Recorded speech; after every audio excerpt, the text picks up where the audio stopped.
Performance पे ही आपका जोर रहा है हमेशा। डांस वांस तो आप मतलब गाने भी करें आपने, तो उसमें सिर्फ आपने थोड़ा कमर ही हिलाई होगी ज्यादा तो म्यूजिक वीडियोस में। बाकी कुछ हिला भी नहीं एक्चुअली, वो काफी हिला। लुंगी पहन के डांस करने में कितना मजा है। अच्छा कंफर्टेबल होता है, हवा पानी सब ठीक रहती। कभी बहुत पहले से ख्वाहिश थी कि मैं हरियाणवी में कुछ फिल्म करूं या गाना करूं। ऐसे हुक्का रहेगा और धोती लुंगी पहन के ऐसे बोला हाँ ठीक है ठीक है। मैं सच बताऊं, मुझे हमेशा डांस से या गाने से बड़ा डर लगता है, क्योंकि मेरा कहीं से भी कोई रिदम ये वो लगाना था सैया की बंदूक। इसमें भी मैं देख रहा हूँ आप बंदूक चला रहे हैं। बंदूक से क्या कनेक्शन क्या है? हाँ, वो मुझे भी पता नहीं बंदूक के साथ मेरा क्या कनेक्शन कर दिया। और क्योंकि मैंने गैंग वास्पर में सारी बंदूकें चलाई थी। मैं ज़रूर बता सकता हूँ कि जो लोगों को गाना अच्छा लगता है वो फिर वो चाहे वो फिल्म का हो या नॉन फिल्म का हो, वो लोग सुनते हैं, देखना चाहते हैं। जिस आर्टिस्ट ने वो गाया उसको देखना चाहते हैं। अब फिल्म का नाम भूल जाते हैं, डायरेक्टर का नाम भूल जाते हैं, लेकिन जो गाना उसका खूबसूरत गाना होता है, जो हिट होता है, आप उस गाने की वजह से उसके फिल्म के बारे में जानते हैं। सोचो सिंगर्स का कितना बड़ा हाथ होता है किसी को सुपरस्टार बनाने में। पिछली बार जब मैं नवाज भाई से मिला था, म्यूजिक वीडियो किया था, उन्होंने कहा था मुझे डांस करना नहीं आता, मैं बहुत गंदा डांस करता हूँ। लेकिन ये मैंने देखा, इसमें लुंगी धोती सब पहन के आप एकदम मस्त नाच रहे हो। और ऐसा दावा है म्यूजिक वीडियो बनाने वालों का कि पहली बार नवाज भाई डांस कर रहे हैं किसी में। अच्छा, बल्क में पहली बार डांस। क्या वजह है? आपकी आवाज या फिर क्या रीजन है कि इनको नचा दिया आपने? उनको पर्सनली सॉन्ग बहुत पसंद था और हमने बोला भी था कि आपको डांस ही करना है इस गाने में, क्योंकि जो आपने नहीं किया वही करना है। तो बहुत लिटरली इतना प्यारा डांस किया है ना, हम लोग ऐसे शौक होके देख रहे थे और रात के 4 बजे तक शूट चला है और सर ने एक बार भी नहीं बोला कि मैं थक गया हूँ या मुझे नींद आ रही है। मैं कैसे, आप तो मतलब परफॉर्मेंस पे ही आपका जोर रहा है हमेशा। डांस वांस तो आप मतलब गाने भी करें आपने, तो उसमें सिर्फ आपने थोड़ा कमर ही हिलाई होगी ज्यादा तो म्यूजिक वीडियोस में। बाकी कुछ हिला भी नहीं एक्चुअली, वो काफी हिला। हिलाने की कोशिश की, कुछ हिला। बट फैसले इसमें में उस कैसे गाना हिला? ही इतना खूबसूरत गाया है ना, तो उस पे कोई भी बेसुरा आदमी भी थिरक थिरक जाएगा, रिदम में आ जाएगा। तो ये मेरे साथ एक्सपीरियंस, इतना अच्छा गाना है, इसने गाया रेणुका ने। तो मैं कह रहा हूँ कि अगर कहीं भी शुरू कर दो इस गाने को, मतलब लोग थिरकने लगेंगे, ऐसा गाना है। मतलब क्या हुआ इसका? सब मतलब सबसे पहला तो जब कोई देखेगा तो उसको समझ में नहीं आएगा भाई ये है क्या, मतलब क्या है? यान्ता, यान्ता क्या ये मतलब? सबसे बड़ी बात तो इसकी ये है कि आज तक शायद मेरे हिसाब से ऐसा कोई गाना नहीं आया कि जिसमें 3 लैंग्वेज हो, हाँ, तमिल, यस, पंजाबी एंड हरियाणवी। तो पैन इंडिया म्यूजिक वीडियो। बिल्कुल, तो यान्ता का मतलब है मौज मस्ती, मतलब मस्ती में रहना। तो इस गाने में दिख भी वही रहा है। जिस हिसाब से सर ने डांस किया है ना, मतलब एकदम फील हो रहा है कि हाँ वो मस्ती में डांस कर रहे हैं। और पहली लाइन जो आती है वो तमिल में आती है। मतलब आदमी कंफ्यूज हो जाए कि मतलब नवाज क्या कर रहे हैं, ये मतलब तमिल में चले गए, साउथ की फिल्म कर रहे हैं, क्या कर रहे हैं। तो आपको कैसा लगा? वो 3 लैंग्वेजेस में है। और लुक्स आपने कितने 4-5 बदले, कितने बदले? 3-4 ही लुक है। 3-4 लुक बदले। लुंगी पहन के डांस करने में कितना मजा आया? अच्छा कंफर्टेबल होता है, हवा पानी सब ठीक रहती। तो आपको वैसे हरियाणवी गाने ज्यादा पसंद है, पंजाबी गाने ज्यादा पसंद है, या? देखो एक बात तो ये है कि गाना तो कोई भी किसी भी लैंग्वेज का हो, जब वो अच्छा गाया जाता है तो ऑटोमेटिकली पसंद आता है। बिल्कुल। हालाँकि मेरा कभी बहुत पहले से ख्वाहिश थी कि मैं हरियाणवी में कुछ फ़िल्म करूँ या गाना करूँ, और बहुत पहले से थी, क्योंकि मैं भी बिलॉन्ग वहीं से करता हूँ। ऑफ़कोर्स पूरा हमारे यहाँ जो हालाँकि वेस्टर्न यूपी है, बट हरियाणा बहुल बहुल क्षेत्र है, वो पूरा हरियाणवी ही बोली जाती है वहाँ पे। रेणुका भी वहीं से है। तो हम मेरा खुद का ये था कि एक्टिंग में कोई मुझे ऐसा पार्ट मिले जिसमें हरियाणवी बोलूँ, बट ऐसा तो कुछ हुआ नहीं अभी तक। बट गाना थैंक्स टू मतलब रेणुका और हम लोगों ने बहुत पहले से एक्चुअली मेरे ख्याल से 3 साल हो गए हैं? 1 डे डेढ़ साल से प्लानिंग चल रही थी, प्लानिंग बट ऑडियो आपको हमने 2-3 साल तक 2 साल पहले मेरे पास ये गाना है। इन्होंने हाँ करने में। नहीं, हाँ, मैंने डे 1 हाँ बोल दिया था कि करना है। तो गाना मिल गया, इससे बड़ी क्या बात। उस टाइम पे बारिश की जाए गाना आया था सर का। हाँ। उस टाइम पे हमने सुनाया था। उन्होंने सुनते ही बोला कि हमने ऐसे प्लानिंग की सर, आप ना ऐसे हुक्का रहेगा और धोती लुंगी पहन के ऐसे बोला हाँ ठीक है ठीक है। और फिर वो फाइनली होते आज वो दिन आया है कि फाइनली हमारा गाना रिलीज है। बट आपको पता है मतलब इन्होंने जितने म्यूजिक वीडियो की हैं वो सुपर डुपर हिट रहे हैं। मतलब बी प्राक जानी तो मुझे लगता है वो और इनके तो उससे भी ज़्यादा रहे। मतलब वो तो खैर म्यूजिक में ही है। हम उसी वर्ल्ड में। आप तो खैर तब एक्टिंग में आप ऑलराउंडर हो इतने गाड़े हैं, उसके बाद म्यूजिक वीडियो आपने जितने किए हैं मतलब वो ऐसे हैं जो लूप पे सुने हैं लोगों ने। तो ये रीजन था कि आपने कहा कि चलो नहीं मेरा नहीं मेरा क्या मानना है कि सर मैं आपको भी बोलूँगी अगर इस गाने में हम किसी को भी लेते ना तो शायद वो नहीं मतलब नहीं फिट होते। आपके लिए ही ये गाना बना था और आप ही इसमें जच रहे हैं और बहुत कमाल आपने डांस किया मतलब बहुत दिल खुश हुआ है सच में देख।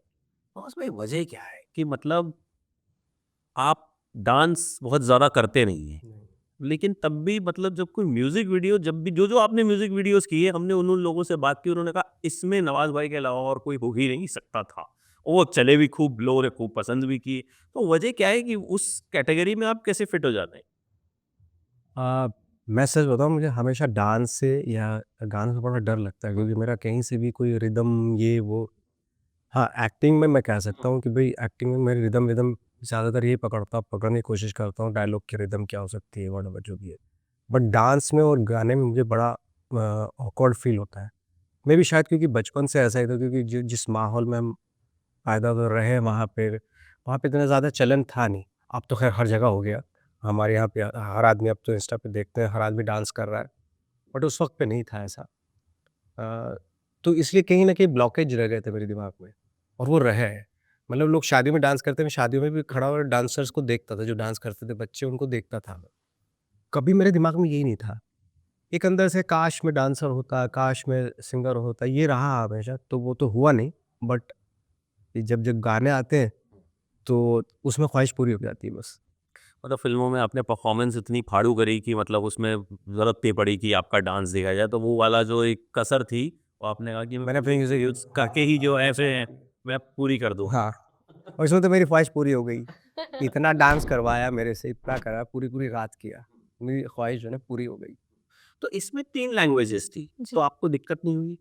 नहीं, दिक्कत क्यों होगी क्योंकि प्लान करके ऑडियो बनाई गई थी और इतने साल से एक मेहनत थी जो वो आदत हो गई थी सुन-सुन के वो लिरिक्स भी इतना परफेक्ट माइंड में एकदम ऐसे घुस गए थे। तो मैं आपसे पूछूँगी कि आपको याद है?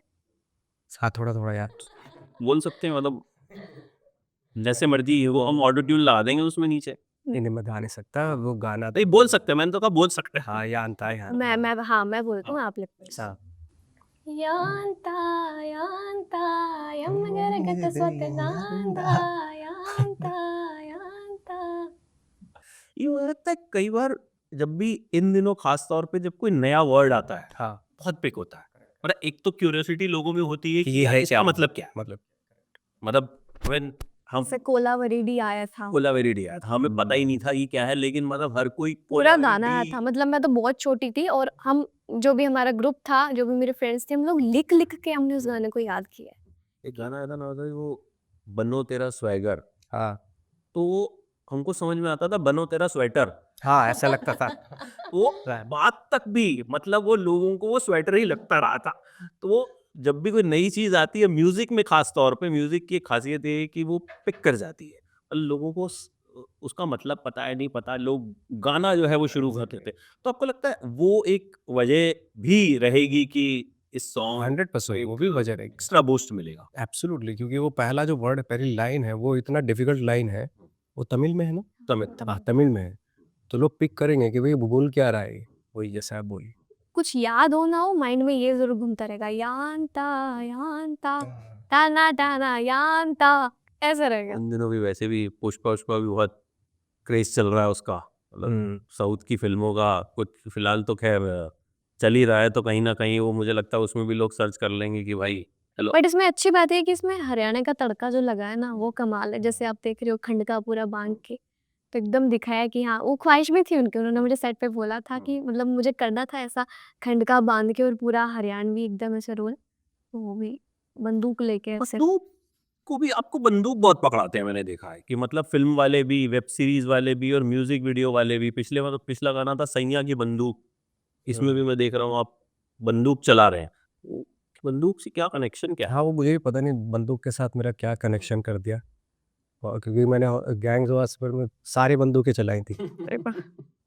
तो अभी भी पता नहीं क्या है, कुछ होता है, कनेक्शन होता है, क्या है? बंदूक जब गैंग्स ऑफ वासेपुर आई थी आपने गाना शुरू कर दिया था? 2012 में। 2012 में नहीं। आप पैदा हो गए थे तब। हाँ, पैदा तो मैं 2002 में हो गई थी। अच्छा, ये बहुत पॉपुलर है हरियाणा बेल्ट में, शी इज़ ह्यूजली पॉपुलर। तो हम भी आपका नाम सुनते रहते हैं, गाने सुनते रहते हैं। मतलब मैं मिला पहली बार, मतलब मैंने पहली बार देखा कि शी इज़ क्वाइट यंग। तो गाने सुनता तो मुझे लगा कि थोड़ा ठीक ठाक मैच्योर लड़की होगी कोई, कि मतलब मैंने देखा आप तो खैर काफ़ी यंग है। तो जब यंग एज में एक सक्सेस मिलती है तो कैसा लगता है? क्योंकि नवाज भाई तो मतलब काफ़ी स्ट्रगल रहा, मतलब बहुत वक्त बाद उन्होंने तो पता नहीं क्या क्या वॉचमैन बने, क्या कुछ बने, और तब जाके जो है चीज़ें मिली। बट आपको कहीं ना कहीं एक यंग एज में एक पॉपुलैरिटी मिली, सक्सेस मिली। नहीं, बट उसके पीछे मेरा भी बहुत स्ट्रगल था। रहा, बिल्कुल रहा होगा, बट कहीं ना कहीं आप 20-22 साल में आपने एक मुकाम हासिल किया। हाँ, ये अच्छी बात है और मुझे मौका मिला आगे और भी और कुछ करने का। मतलब मेरे पास बहुत सारी अभी उम्र पड़ी है और बाकी बहुत कुछ करना है। तो 19 साल की उम्र में मैंने फर्स्ट बिलियन दिया था हरियाणा का, तो वो बहुत प्राउड मोमेंट था कि हाँ, मतलब मेरा ये था कि जितना सोचा था उससे ज़्यादा दिया ऊपर वाले ने, तो वो बहुत ब्लेस्ड मैं फील करती हूँ कि अच्छी बात। एक ना उसमें इन दिनों इंडिपेंडेंट म्यूजिक बहुत चलता है। हम देखते हैं कि मतलब पहले तो क्या होता था, फिल्म में ही गाने आते थे, और अब जैसे अभी आपका भी गाना आया, या जैसे अभी कॉन्सर्ट्स बहुत होते हैं और लोग बहुत टिकटें खरीद रहे हैं ब्लैक में और ये वो कर रहे हैं। तो वो वजह क्या लगती है आपको कि वो एक पिक किया है? क्या गाने उतने अच्छे बन नहीं रहे, फिल्मों में उतने अच्छे नहीं बन रहे कि लोगों को बाहर से वो म्यूजिक की जो क्रेविंग है वो पूरी करनी पड़ रही है? मतलब मैं ज़्यादा इसके बारे में मुझे तो ज़्यादा आइडिया नहीं, क्योंकि बट हाँ, इतना ज़रूर बता सकता हूँ कि जो लोगों को गाना अच्छा लगता है, वो फिर वो चाहे वो फ़िल्म का हो या नॉन फ़िल्म का हो, वो लोग सुनते हैं, देखना चाहते हैं, जिस आर्टिस्ट ने वो गाया उसको देखना चाहते हैं। चाहे वो अगर लाइक फॉर एग्ज़ाम्पल जैसे कहीं कहीं शो हो रहा है या कोई इनको तो काफ़ी एक्सपीरियंस होगा, कितना huge amount of audience people लोग आते हैं वहाँ पे देखने के लिए। तो इनको अच्छा अच्छा खासा सा एक्सपीरियंस होगा, क्योंकि वो इतना अभी क्या है कि फ़िल्म की ज़रूरत नहीं है लोगों को, अच्छा गाना है तो लोग पसंद कर लेते हैं, क्योंकि इतने ज़्यादा प्लेटफ़ॉर्म है, कहीं पे भी आपने अगर गा दिया, कुछ लोगों को सुनाई दिया, यार ये गाना बहुत अच्छा है, सुनो इसको, और फिर उस आर्टिस्ट को देखना भी चाहते हैं, जाके सुनना चाहते हैं कंसर्ट में, ये तो एक है। आप क्या कहेंगी, जो इंडिपेंडेंट म्यूजिक का एक दौर है, आर्टिस्ट बहुत पॉपुलर भी हो रहे हैं, और अभी तो क्या होता है, रील पे कोई चीज़ पॉपुलर होती है और वो अपन ज़्यादा उस पे। जिस टाइम पे मैंने स्टार्ट किया था उस टाइम पे ये ऐसा टिकटॉक या फिर रील्स ऐसा कुछ था नहीं, तो उस टाइम पे स्ट्रगल बहुत था। बट अब ये है कि अगर कोई एक नॉर्मल इंसान भी अगर अपने घर में रह के एक वीडियो शूट करके इंस्टाग्राम पे डाल देना, तो उसको किसी प्लेटफॉर्म की ज़रूरत ही नहीं है। वो वीडियो वहाँ से वायरल होती है और फिर वो उसका नाम हो जाता है, फिर वहीं से वो गाने बनाने लगता है। तो आजकल बहुत चीज़ें बहुत ज़्यादा ईजी भी हो गई हैं। अच्छी बात भी है, बट एक तरीके से हमारे टाइम पे वो चीज़ नहीं थी तो हम मिस करते हैं कि अगर अभी भी हमारे तुम्हारा ही टाइम है, ऐसा नहीं है कि तुम्हारा टाइम शुरू है। जिस टाइम 10-12% बीता होगा। था, मेरे साथ ऐसा हुआ था कि मेरा गाना था, बड़ा फ़ेमस हुआ था, बट उसका क्रेडिट किसी और को मिला। तो वहाँ पे मुझे ऐसा था कि यार मैंने गाया, मेरी मेहनत क्रेडिट किसी और को, क्योंकि उसकी वीडियो वायरल हुई थी मेरे गाने पे। मुझे कोई नहीं जानता था उस टाइम। तो वो रिग्रेट फ़ील होता है कि यार मेरी मेहनत थी। तो वहाँ इसलिए मैंने बोला अभी कि उस टाइम पे नहीं था इतना। ये बहुत होता है, जैसे कई बार कई बड़े फेमस गाने हैं, एक वो लैम्बोर्गिनी गाना है, लैम्बोर्गिनी चलाई जान दे हो। तो हनी सिंह ने एक इंटरव्यू में बोला, बोले आप उस सिंगर का नाम भी नहीं जानते हो, उस सिंगर का नाम रागिनी टंडन है। तो उन्होंने जब एक इंटरव्यू में बोला, तब जाके लोगों को पता चला कि वो सिंगर है। फिर हमने उनका एक इंटरव्यू किया, उन्हें बुलाया कि अच्छा आप हैं, क्योंकि हमें भी नहीं पता था। गाना बहुत सुन है रहे ऐसे, थे बहुत और गाने हैं ऐसे। अब विकी कौशल ने जो गाने पे डांस किया था, जो रियार साहब का एक गाना था, बहुत उन्होंने उस पे गाने पे डांस किया, and that song got hugely popular. और उसके बाद जाके हमें सिंगर और बाकी चीज़ों के बारे में पता चला कि भाई क्या नाम है। तो ना आपको लगता है कि कहीं ना कहीं जो म्यूजिक में रिकॉग्निशन है वो थोड़ा सा मुश्किल होता है, एज एन एक्टिंग पहले जैसे Instantly आप एकदम आप स्क्रीन पे आते हैं और मतलब सबको पता, आपने एक भी बोला तो मतलब लोग थिएटर से बाहर निकलते हुए याद कर रहे हैं, तो थोड़ा सा मुश्किल होता है यहाँ पे। पहले आई थिंक जो आप कह रहे हो वो पहले लागू होती थी वो चीज़, कि अगर किसी ने गाना गाया तो कुछ पता नहीं चला, लेकिन क्लासिकल क्या खूबसूरत गाना है वो।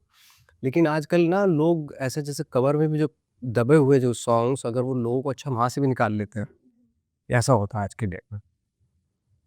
आपका क्या इस बारे में थॉट्स हैं कि मतलब जो पॉपुलैरिटी है वो कई बार दब जाती है, जो चेहरा होता है सामने वो कहीं ना ये कहीं तो है ही, एक, कभी के है, बहुत है। और हमारे हरियाणा में भी है, बॉलीवुड में भी है। और कहीं न कहीं क्योंकि जो इनोसेंट पब्लिक होती है, जो जैसे गाँव देहात में रहते हैं, उनको तो वही दिखता है ना, जो जो गा रहा है, वही उसी ने गाया है। मतलब उसका वो लिप सिंक कर रहा है, वो वीडियो में है, तो उसी ने ही गाया है। काफ़ी बार बहुत सारी चीज़ें मेरे साथ भी देखने को मिलती हैं कि अच्छा वो गाना उन्होंने नहीं गाया, आपने गाया? मैंने कहा हाँ, मैंने गाया।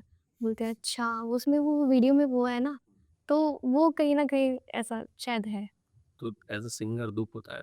नहीं, दुःख तो क्या, बट अब वो चीज़ें थोड़ी-थोड़ी कम होने लग रही हैं क्योंकि पब्लिक जो है, यूथ जो है, वो बहुत इंटेलिजेंट हो गया है, उनको सब पता है कि क्या दिख रहा है और क्या कौन गा रहा है।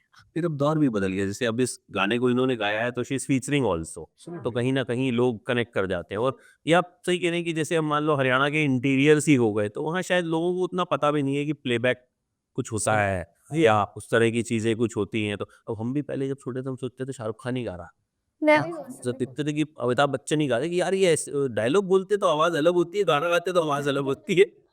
आप ही देखिए कि सिंगिंग जो है ना, स्टार बना देती है। आप फ़िल्म का नाम भूल जाते हैं, डायरेक्टर का नाम भूल जाते हैं, लेकिन जो गाना उसका खूबसूरत गाना होता है, जो हिट होता है, आप उस गाने की वज़ह से उसके फ़िल्म के बारे में जानते हैं।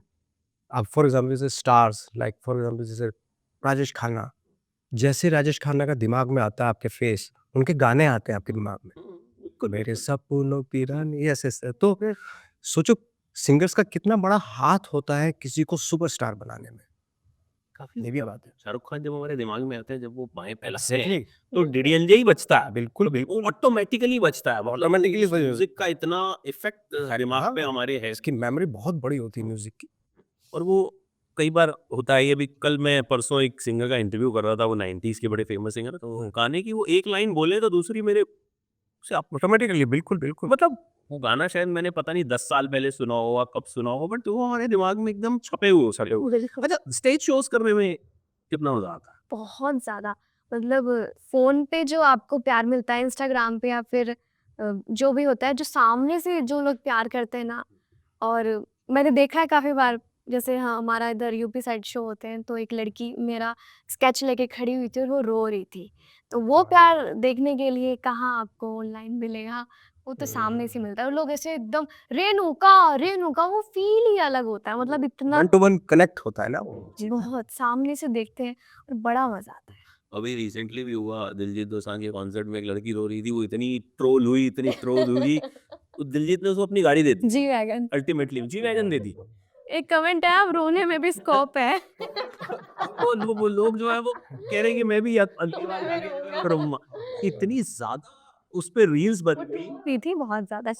जबकि मैंने ये पता है कई बार क्या होता है ना, म्यूजिक एक ऐसी चीज है कि हम सुनते हैं ना तो हम कहीं और पहुंच जाते हैं।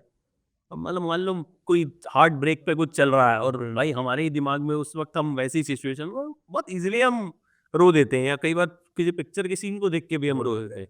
तो मुझे लगता है वो बेचारी कॉन्सर्ट में थी, कैप्चर हो गई, और उसका उसको नुकसान भी हुआ, लेकिन फिर जी वैगन भी मिल गई। और ट्रोल होने के बाद जी वैगन मिले तो फिर तो अच्छा। वेरी सही।